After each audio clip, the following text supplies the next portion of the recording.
There are a lot of people out there who need help and they need support, and I don't think being mean to them is really the way to go.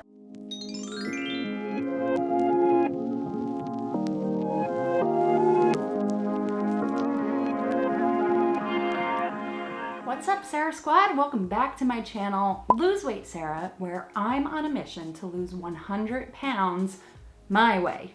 Let me start off by saying today I do normally try to keep the vibe of my channel really super positive and supportive, but I have been hearing this phrase being thrown around on social media, on YouTube. I'm hearing it over and over from really popular channels, some of which I really respect and provide good information. But it's gotten to the point where it is just pissing me off and I have to say something. And really what I want to say is, if your channel or your Instagram or wherever you're at on social media, if your weight loss advice includes the phrase, put the fork down, it's time for you to shut the fork up. I really don't like to make blanket generalizations, but I can almost 100% guarantee that nobody ever was like, I need to lose weight because somebody told them to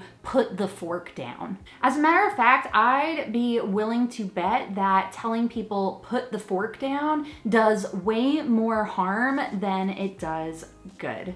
As somebody who has struggled with binge eating for years and years, I promise you that if it was as simple as just putting the fork down, then I would be able to solve a lot of my freaking problems. But it's just not that simple, and that's the hard truth about it. To kind of give you guys an example of why I have this stance and why I feel so strongly about that phrase, I do want to share a story with you. And this story is about probably the most toxic person that ever existed in the history of ever. That person just also happened to be my stepfather. My stepfather was the most abusive person you would ever meet, and I mean abusive in every single way, shape, or form that there is. Verbally abusive, physically abusive, mentally abusive, manipulative, a gaslighter, just a horrible, horrible all-around person.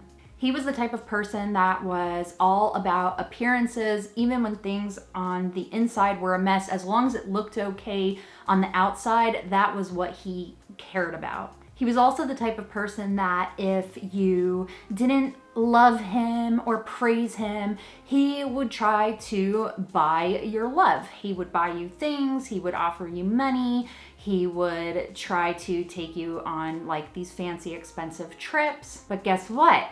If that didn't work, if he couldn't buy your affection, that's when the abuse would really kick into high gear. If he couldn't buy your love and affection, he would just tear you down. And he would do it in the worst way possible, by telling people that you love and care about what a horrible person you are, saying mean things about you to those people to try to manipulate your image in their eyes. Because I was one of those people whose love could not be bought and I saw through the BS, I was a constant target of the abuse. And this wasn't when I was a child, okay? This was when I was a grown adult in my mid to late 20s. So we're not even talking about that long ago. My stepfather would say absolutely horrible things about me that were untrue to my mother, to my half-sisters, and to my husband. And probably his greatest hit was a message that went like this. My stepfather sent my husband, he didn't even say it to me, to my face, he sent a message to my husband that said, "You're letting Sara gain too much weight. You need to tell her to put the fork down, take her plate away from her, and have her put on some running shoes. Otherwise, it's time for a divorce." Yes, That actually happened.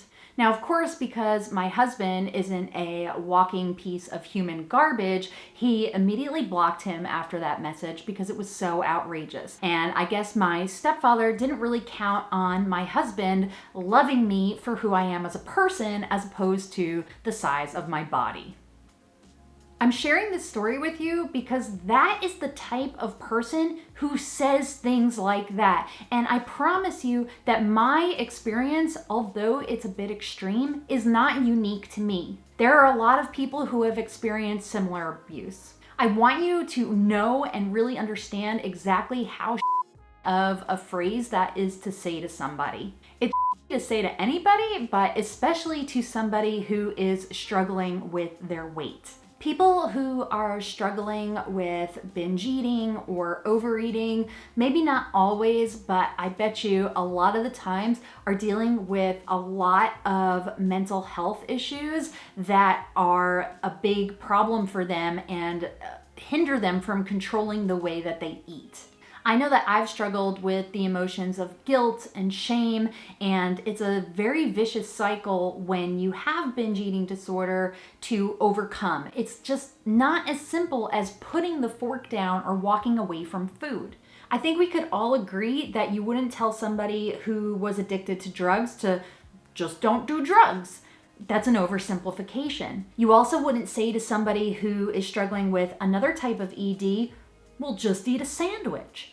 It's not how it works. We know that's not how it works. So do you see how telling people to just put the fork down is really pretty? It's an oversimplification, it's dehumanizing, and it's not gonna help anybody. So please, please stop saying it. This is especially considering a lot of times that statement is targeted at women who are on social media who have clear eating disorders or disordered eating. And if it was as simple for them as putting the fork down, they would have done it already. And I really think that the intention is there. I think that the people who are saying this truly do mean well and wish the best for these people. However, it's the way that you're saying it that is just, like I said, dehumanizing, and it's downright cruel. I think if you really wanted to help these people who are struggling, you would encourage them to seek out therapy for their mental health issues. I don't think that you would want to do things that you would associate with somebody like my stepfather in the story I told you earlier, who are abusive and cruel. If you truly want to help people, encourage them to seek therapy for the issues that are causing them to use food as a coping mechanism. Besides which, you can't just quit eating food. You need food to live. So it's a lot more complicated than just pushing your plate away or putting your fork down. I really hope this video helps you understand what a thing to say put the fork down is, and I really do hope that you stop saying it or find a different way to say it that is way more positive and encouraging. I think a lot more people would feel welcomed and helped in the circles that are saying this if they could say it in a way that is more positive and inspiring as opposed to demoralizing and cruel. So with all that being said, I really appreciate you for listening to my story. I hope you will think about the way that you encourage people to lose weight. There are a lot of people out there who need help and they need support, and I don't think being mean to them is really the way to go. And you are more than welcome to, of course, agree or disagree with me in the comments below. Until next time, I'll see you real soon.